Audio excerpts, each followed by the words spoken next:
Está começando agora o programa da melhor idade. A sua, a nossa melhor idade, é claro, é hoje. Estamos vivos, com saúde, produtivos e com uma experiente história de vida. Hoje nós estamos recebendo em nossos estúdios o humorista Oscar Pardini. Oscar, bom receber você aqui, cara. É um prazer estar aqui com você, Rafael.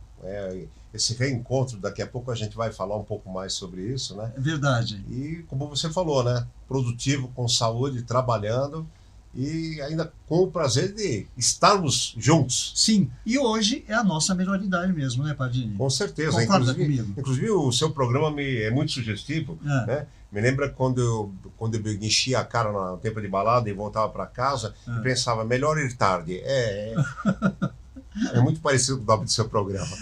Agora, Pardini, você hoje muito produtivo. Agora, falando um pouquinho lá para trás, quando é que você descobriu que você tinha essa veia humorística aflorada na pele? Quando que você descobriu isso? Bom, é o seguinte, eu sempre tive facilidade para escrever. Eu acho que, na verdade, eu tenho uma teoria. Eu acho que as pessoas, quando elas têm um dom, elas nascem desempenhando bem aquilo e vão depois se tornar, vão ficar ali entre as melhores. Por exemplo, você tem o Oscar Schmidt. Eu conheci o Oscar Schmidt desde moleque. Pô, na época do colégio ele arrebentava no basquete. No basquete. O Carioquinha arrebentava no basquete. Quer dizer, depois quando ele foi pro profissional, ele estourou. Tá certo. Você tinha o Ayrton Senna, ele já despontava no kart. Depois ele foi para a Fórmula 1, etc. Ele estourou. E aí todo mundo é assim. E eu, na minha época de infância, eu tinha muita facilidade para escrever. E para fazer rir, né? Para fazer rir, porque tinha uma coisa que hoje não existe mais nas escolas, chamada composição. Exatamente, eu lembro muito bem. Lembra? A professora colocava uma gravura ali pendurada na lousa e dava um tempo. E você tinha que escrever uma história sobre aquele tema. Exato. E eu nunca consegui escrever uma história séria. E eu era sempre um dos primeiros a entregar. E era uma das histórias mais longas e era sempre a história mais curiosa que a professora... E notas boas, por acaso? Notas boas. Que bom, né? Que bom. E depois, tanto que eu tive depois, bem mais adiante, eu tive uma professora que mais tarde, ela também se tornou atriz, chamada Lucélia Machiavelli, que trabalhou numa novela da Rede Bandeirantes chamada Meu Pé de Laranja Lima. Nossa, lembro, claro. Ela era mãe do garoto, né? Me segue até hoje nas redes sociais. E ela usava um trabalho de criatividade, e era uma coisa interessante. Ela ia falando assim, vocês vão pensando agora numa lista de palavras. Quando eu falava já, pá, aí ela ia andando pela classe e de repente ela batia no ombro de um dos caras, que palavra você está agora? Então me conta a história dessa palavra, qual é essa palavra? E você tinha que sair falando a história. Nossa, sabe? Era um negócio louco. Ela falava assim, um garoto na lama. Pá! E todo mundo tinha que sair escrevendo uma história sobre um garoto na lama. Ela dava um stop. Vamos lá, vamos ver o que cada um escreveu.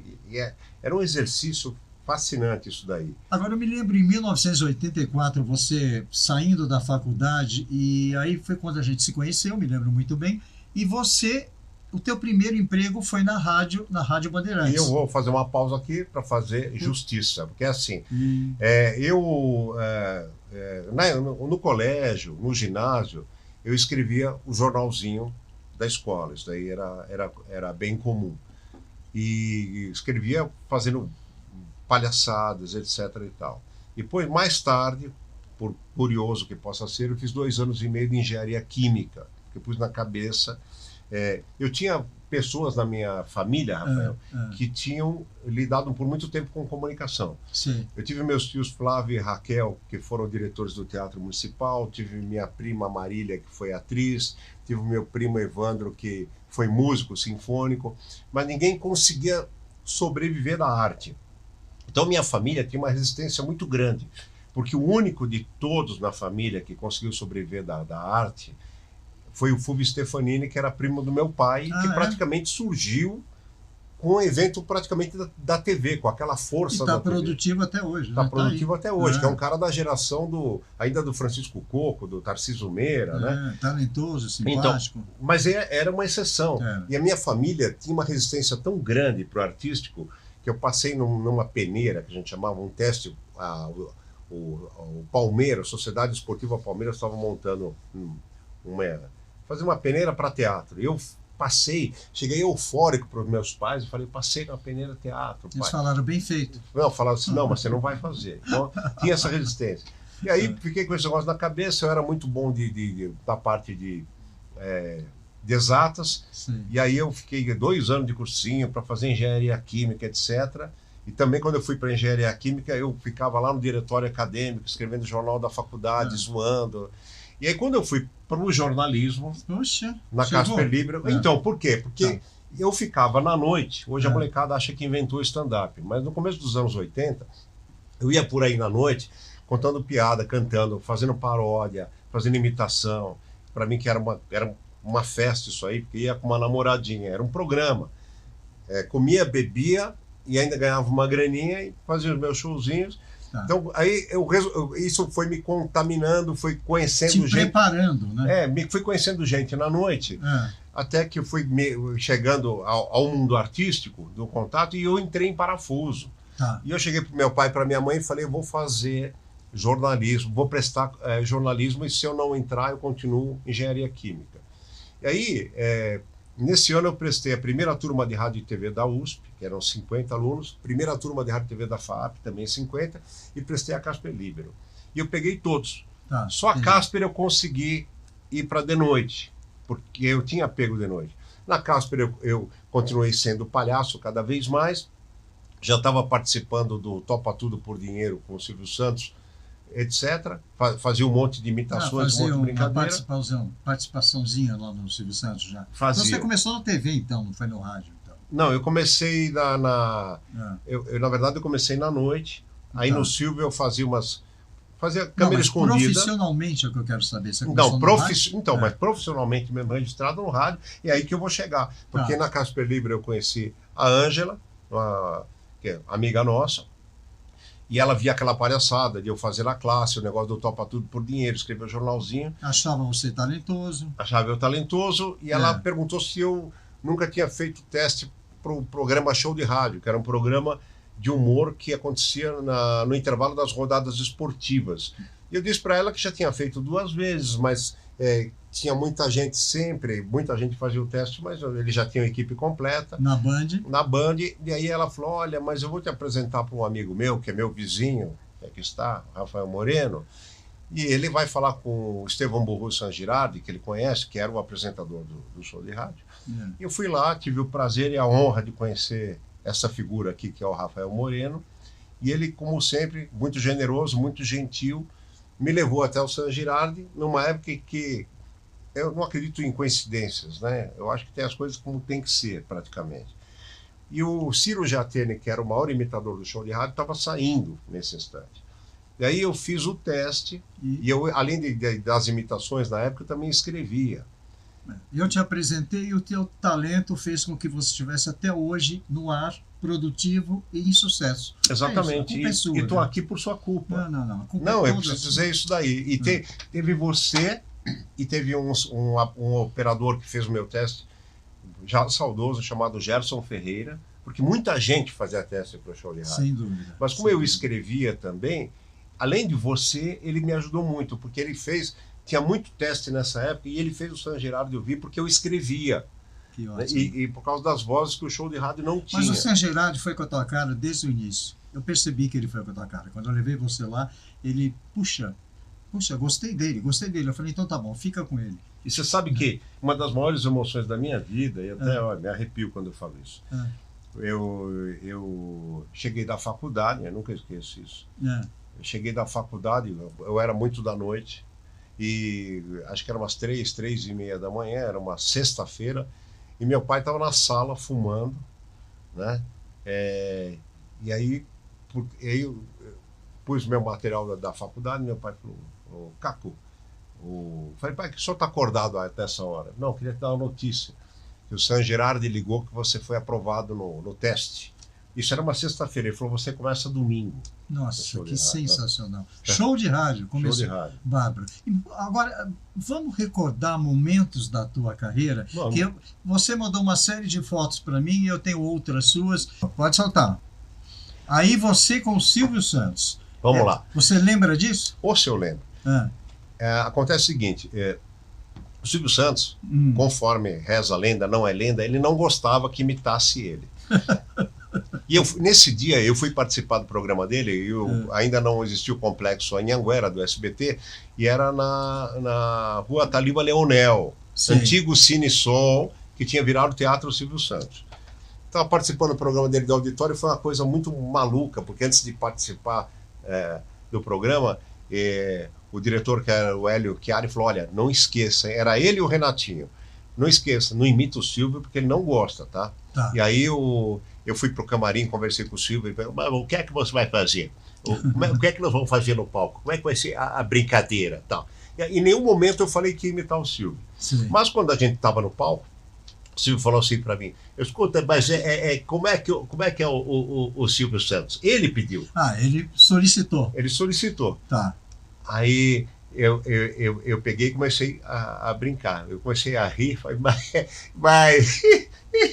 Aí ele dava risada, eu falava assim: não, mas você não sabe, não é assim que o Silvio ri. Ele fala: mas como é que o Silvio ri? Eu falo: tem que ter o movimento do Silvio, tem que ter a ginga. O Silvio, ele dá risada, ele balança. E aí ele ria, e eu imitando ele imitava eu imitando ele. Essa foto que vocês viram, ele está abaixado e rindo. Sensacional. Aí você estava... O que era? Podcast? É o teatro? Não, isso daí é o teatro. Eu estava contando uma história e essa foto aí de baixo ali que você viu foi tirada de um fã. Foi tirado de um fã e o cara me mandou, porque o cara falou que eu lembrava muito o irmão mais velho dele. Um italiano. E que ele não via há muitos anos. Mas que tal? E o cara tirou a foto, veio uma foto tirada de baixo para cima. E o fã me mandou. Isso daí foi tirado no... O boné é o mesmo, por acaso? É o mesmo boné? Não, não é, mas eu sempre uso boné, adoro boné, né? Aquele era um boné de jeans que eu dei esse boné, aliás. Eu dei esse boné no orfanato. Vamos dar a próxima. E aí o que foi aí? Ai, gracinha esse Pardinho, eu adoro! Isso daí é um personagem que eu fiz muito tempo na Praça Nossa, adorava fazer, que era um fazendeiro corno. Ali de bigode é o Tião, o capataz, que na verdade pegava a mulher dele. Sim. Que ela tá como cozinheira ali, Dona Dadá. Tá. Né? Dona Dadá, lembra? Dona Dadá, lembra? Tião, nhonho, você ficou trancado ali no banheiro como eu mandei, enquanto a Dona Dadá tomava banho, para ter certeza de que ninguém ia se aproximar dela. Você ficou no box ali como eu mandei. Se fiquei! Então era isso aí, esse né? Personagem, né? Você ficou quanto tempo na praça, querido? Eu passei 3 vezes pela praça. Tá. Entendi. É difícil de quantificar assim. Na última vez que eu passei, fiquei acho que 6 ou 9 anos. É normal. Nossa, tudo isso? Tudo isso. Tá bom. Próxima, Neto, por favor. Vamos ver a próxima foto. É na praça com o Carlos Alberto de Nóbrega e fazendo personagem. Né? Isso aí é uma passagem do quadro, quando eu estou explicando ali, cobrando o Tião se ele fez alguma coisa, né? E essa que era a Dadá? Essa era a Dona Dadá. Tá, entendi. Né? Essa aí é uma brincadeira, uma careta aí que a gente durante o podcast fez ali, quando o Café com Bobagem era feito dentro de uma produtora, era a Rádio Play FM, a produtora do Edu Guedes. Que é na Vila Mariana, onde ele faz o programa de chefe. Ele é muito simpático, né? Muito. O Edu Guedes gente fina. Ele é unanimidade, né? Não há quem não goste do Edu Guedes. Não, o cara é de uma humildade ímpar na televisão. E de uma capacidade também, né? Também. Né? E um cara que, apesar de todo o sucesso dele, de toda a capacidade dele, recebe você como se você fosse da família dele em qualquer lugar que você não inflou ainda, né? Não está inflado o ego. Não, praticamente você não nota que exista qualquer coisa nesse sentido. Eu sei disso, é ótimo. Aí... Bom, isso daí foi uma sessão de fotos que nós fizemos também dentro da produtora do Edu Guedes, que foi para a divulgação do programa Nós na Firma. Nós fizemos na TV Bandeirantes. Com o Moacir Franco, né? Que foi recente, né? Foi com o Moacir Franco, com a Gorete Milagres, com o Marcelo Médici, com a Ana Paula Minerato. Nossa, várias pessoas. Muita gente, eram 13 pessoas. Um elenco grande, né? E ficou no ar até dezembro. Foi gravado uma temporada até dezembro de 2022. Sim, espero que volte. Obrigado. Espero que volte, claro. Olha lá. Esse aí é a turma do... E a galera do Café com Bobagem. Ali da esquerda para a direita você tem o Enio. Ali em cima, furando a nuvem, você tem o Zé Américo de camisa verde. Que eu adoro. O Zé Américo é sensacional. Boa gente demais. Demais. Ali abaixo do Zé Américo você tem o René, que bom, sempre fazia o Serginho Groisman, o programa Deus Me Livre, lá na praça. Você Aquele de camisa listrada azul, não sei quem é. Você mesmo, de boné. E o outro? De preto, Robson Bailarino, Uma que é um figura. dos maiores imitadores do Brasil, você tem que trazer ele aqui. Tá. E o de verde é o Ivan de Oliveira, antes da bariátrica. Nossa, sensacional. O Ivan, gosto muito dele. É muito gente Muito boa. boa, boa gente. Vamos seguindo. Próximo, Netão, por favor. Ali é você na praça com a filha do Silvio. Isso. A Patrícia. A Patrícia Bravanel, né? E o Tá. Carlos Alberto é um personagem que eu fazia, que surgiu na Globo, aliás, né? E fazendo pegadinha. Depois virou esquete, que era o repórter português que eu amava fazer isso. Amava fazer. E é o repórter que deu origem depois ao repórter desinformado do Danilo Gentili, quando ele fazia o CQC. Tá. Esse personagem inspirou muita gente, porque eu ia falar com artistas consagrados e nunca sabia quem eram as pessoas, né? Tá. Eu chegava para o Tarcísio Beira, para o Paulo Altrão, falava, bom, estamos aqui agora com esta grande expressão cá no Brasil, que é o... desculpa, como é que te chamas mesmo? O nosso nome. E eu perguntava tudo coisas que não tinha nada a ver, né? As pessoas ficavam muito irritadas. E fez muito sucesso essa série na Globo. E no Gugu também. Agora, Pardini, você acha que o humor, nesse tempo todo que você está no ar, de sua carreira, mudou muito, né, Pardini? Mudou. A forma de fazer humor mudou demais. Inclusive, coisas que eram engraçadas antigamente, anos atrás, hoje não tem graça nenhuma mais. Mexendo com vários assuntos que foram nesse passado do tempo. Eu acho assim, o politicamente correto, ele tem os dois lados, né?